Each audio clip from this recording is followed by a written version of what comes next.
Thank you, Peter. So today I would like to talk about ideas, discourses in security, and specifically how our dominant discourse and security discourses tend to leave little room for novel ideas, and that this is really to the detriment of our security policies and the security of our society. Novel ideas that run counter to the conventional wisdom captured in our dominant discourse of today really tend to pass through four stages, if you like. In the first stage, a novel idea really will be ridiculed. People will simply laugh at the novel idea that is being put forward. In the second stage, a novel idea will be violently opposed, and people will really get angry and fight the idea. And then sometimes, after some time has passed, in the third stage, a novel idea may become part of dominant discourse. And people will actually pretend as if the idea is self-evident and has always been theirs.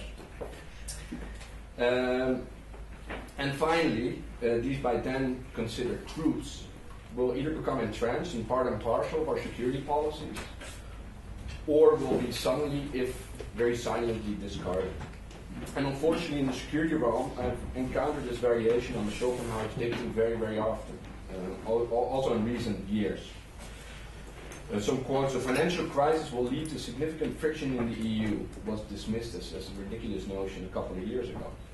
"Shale gas will change the world energy landscape," which is currently very hot in the newspapers. 2 years ago, people would laugh at it. "We need to stabilize Afghanistan to be free from terrorist threats to our societies," which is an interesting theme which was picked up after 9/11, but in the 1990s the link between stabilization and security wasn't made, whereas now we have sort of silently, or are in the process of silently discarding this notion. So my key message today is really that discourses matter, and that people and policymakers are generally inclined to jump on a certain discourse which is en vogue at the time, without really considering different ideas which fall outside of the dominant discourse today. And this really means that one of the first steps that we as a community of practitioners as well as analysts should take while formulating policies aimed at protecting or promoting the security of our societies is really to take a step back and reflect on different perceptions of what security really is all about, different opinions on what threatens our security, different viewpoints on the sources from which security originates, and different ideas about the strategies we can use to promote security. And really this all to broaden the solution space, if you like, we in the end consider in securing our societies. So generally speaking, people express themselves in the discourse. Discourse is determine the type of policies we use to safeguard our societies. So I argue, but I also tend to see that many of these security discourses are often hijacked by particular constituencies. And this is done both by so-called hogs and so-called dogs, both by those from the left side of the political spectrum as those from the right side of the political spectrum. And partially as a result of this, our security discourse can be very often characterized, if you ask me, by really simple, non-creative, and rarely evidence-based solutions. But please don't you worry, this won't be an academic, or if you like, esoteric talk about discourses. No, quite the opposite.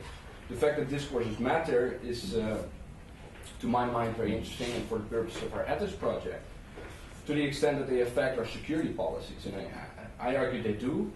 But more importantly, I argue that our security discourse not only very much affect the strategies that we implement, but do so often in extremely unproductive fashion.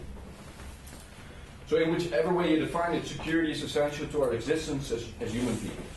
And some argue that security is all about being free to go about your daily life without being in danger from attacks. Others argue that security is all about being free from fear and government interference to pursue your vision of the good life. Some argue that it's primarily national security which needs to be secured. Others talk about human security, taking the individual human as the primary focus. And some argue that it is about societal security, which is different from the nation state. And yet again, others argue that it's not right to talk about the security of one society as a whole, but rather about the security of multiple sub-societies, which have different security interests that may conflict with one another at certain times. But despite, or perhaps because of the plethora of opinions here, our dominant security discourses, which many policymakers take their cue from, often tend to be characterized by rather simplistic, often ideological and nearly always uncreative and seldom evidence-based claims. To just take a few. Terrorism is the greatest threat to national security. Social inequality inevitably breeds radicalization. It is not a question of if, but a question of when the first WMD attack will take place. Islam is a violent religion in its very nature. If we don't act now, the next cyber Pearl Harbor is near. Exposure to images of violence in video games affects the minds and mentality of our children. It induces a greater propensity to violence, and it also leads to greater health risks like bipolar disorders. The only threat to our national security is the military-industrial complex, and so on and so forth. So as you can see from these examples, such claims are put forward both by Dawes as well as Hobbes. But what I argue is neither our policymakers nor our societies are well served with such claims. And the strategies that, for whatever reason, come out of these security discourses tend to be, in many cases, ineffective or even counterproductive. So personally, I consider myself an analyst and not an activist. And most of the security debates I find, to be perfectly honest, that were rather uninteresting. Not only can most of the claims put forward in these debates be easily turned upside down, but the solutions put forward often show a critical lack of open-mindedness towards other approaches and insights. So really, where the first casualty of war is the truth, as the saying goes, the first casualty in security debates is this creative, open-minded, solution-focused thinking, a thinking which does not necessarily abide by preconceived, absolutist notions of what security is and how it can be secured.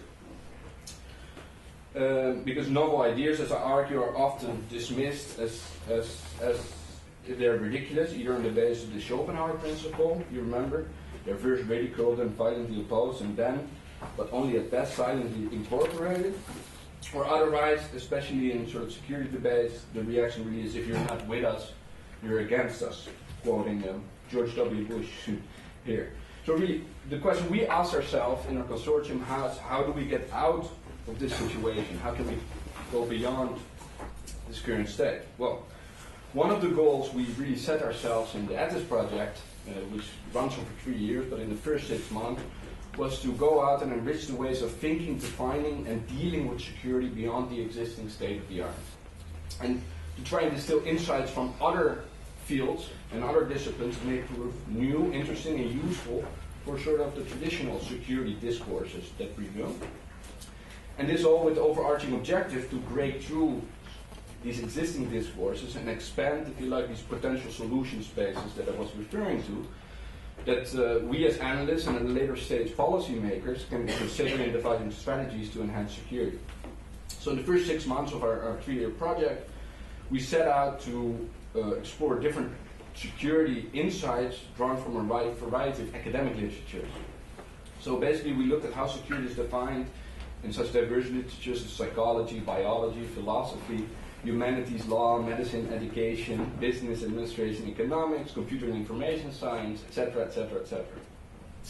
And here we wanted to identify not just different perceptions of security, but also different dimensions of security, different sources of security, and different strategies to safeguard, promote, or increase security. And nota bene, again, our primary objective here was to both broaden as well as deepen the security discourse without any prior convictions and in order to arrive at findings which in subsequent stage of our project can be used and will be used to inform policy agendas, we hope. Something which Peter spoke of this morning and we'll discuss in greater detail this afternoon. Now, I won't bore you with a very elaborate description of the methods we used and the text mining software we employed and the really cool innovations we made in this gigantic exercise, which was gigantic. Nor will I give you a comprehensive overview of what we found. But what I can do is provide you with some generic findings, which will hopefully provide useful levers for further discussion and analysis during the remainder of the day. And it's available online. Come again, sorry? And it's available online. And it's available online, which I will come back to in a moment. So with respect to definitions of security, we assessed how security is defined across these different disciplines, and we really found numerous useful insights. So let me sort of throw out just a few. What is security? Should security always be defined negatively, as in the absence of a threat to security? Or can it also be framed in positive terms without reference to any threat? As for instance, the ability to live your life in a certain way according to your notion of what constitutes a good life. Should security be conceived of as a state of being, a state like a nirvana, which you can actually achieve? Or is security more like a process that is ongoing and always in the making and never quite arrives at? Is security something objective? In other words, can you actually measure security? Or is security entirely subjective? And does it really only depend on the experience of the individual subject? And is security a relative concept or is it absolute? Is it zero-sum, meaning that if I am more secure, another person is less secure? Or can security be seen as positive sum? And can the security of one coexist or reinforce the security of others? But also, what are the references of security here? Or who or what is secure or being secure? Are we talking about states, people, societies, organizations, cities, homes, computers, values, ideas, identities? Just open questions, which hopefully may prove useful later on. What are the sources of security, or what are the elements from which security originates or can be obtained? Are these sources economic development, social equality, liberty and democracy, education, harmony, the existence of integrity, of trust in society? Or can the source of security be found in well-functioning institutions, timely intelligence, well-equipped security forces, physical security technologies, smooth civil military cooperation? And what strategies can be used to safeguard our security? Should these strategies be used to increase our security, be targeted at prevention, or should they be targeted at increasing resilience? Should our strategies seek to coerce or to compel or to deter? And at what level should these strategies be implemented? At the individual level, the group level, the global level? Or sorry, the state level, the global level? Or all of these levels? And finally, also, what's the role of timing here? And path dependency. We all know that timing is of the essence in many situations, but in most security discourses, time does not feature at all. So strategies are all very interesting, but as the saying goes, amateurs talk strategy while professionals talk logistics. So who are the actors in the end responsible for security? Or who or what is doing the securing? Are these police forces, private police forces, military forces? Is it the population itself? Are these organizations, private corporations, security systems, software protection agents, etc., etc.? In any case, there are many ways in which we could, and I argue, should step back in considering this essential topic of what security is, from where it originates, and how it can best be secured. And some of these considerations that I've just laid out for you may sound bland, or perhaps even trite. And I won't say read the 300-page report because you can do it online at our website, at our Atlas website. But also, no, I think, in fact, these are very useful parameters. Definitions, dimensions, sources, and strategies, which our speakers of today will continue to come back to in one way or another during their presentations. Today we will first hear about different concepts of security, specifically with an eye to societal security, in various threats and trends panels. And then in the afternoon we will move on to how these different concepts feature in various approaches to foresight, and how these in turn are used to inform, shape, and formulate policies. So I therefore would ask you, both practitioners and analysts today in the room, to take a step back while listening to this presentation and reflect on some of the claims I made during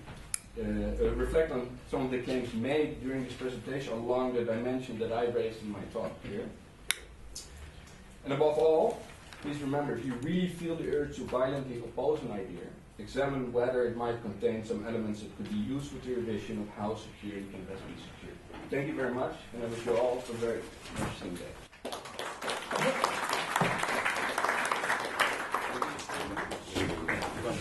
Mm-hmm.